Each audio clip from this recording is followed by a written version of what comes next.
Yeah. And their eyes are all blue at this time too, which is pretty special.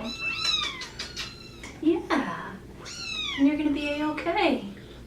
The goal is to find wonderful, loving homes for all of them, and it's nice because before it was just, let's get them in, let's get them out, let's find a home for them. And now we're able to really see them more as individuals. Keeping them on any semblance of a schedule is the very least we can do for them. They've lost their homes and their families and everything that feels good and normal to them. And so having volunteers help us with every aspect keeps things manageable for the animals, knowing that at 7 a.m., okay, the lights are gonna turn on, even if they don't have a concept of time, knowing that there is going to be that next step, that there's going to be the meal they can look forward to, they're going to get out of cage time. All of that is thanks to our volunteers, and I don't know what we would do without them.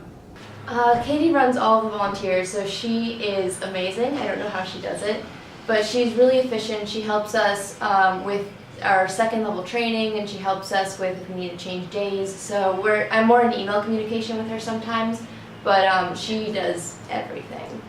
She always tells stories about how she got into the MSPCA and her love for animals. She's been here for ages, so she's really helped with a lot of how it's developed and everything.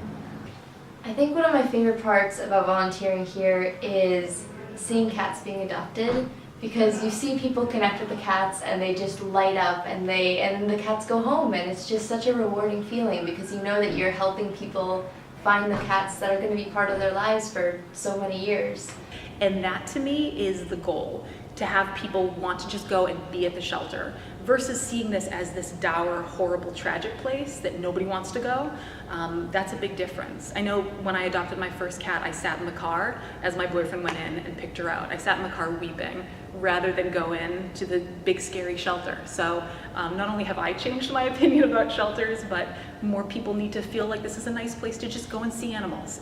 You'd think it was the dogs because I'm a volunteer with the dogs, but I actually like working with the people.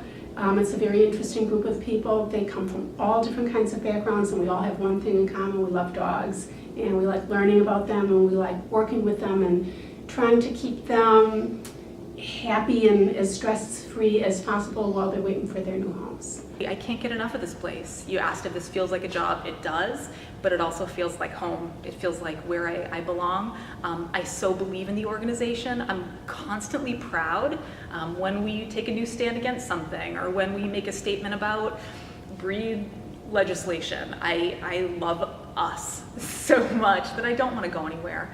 So no matter what my job is, as long as they don't kick me out of here, I hope to be doing something in the shelter particularly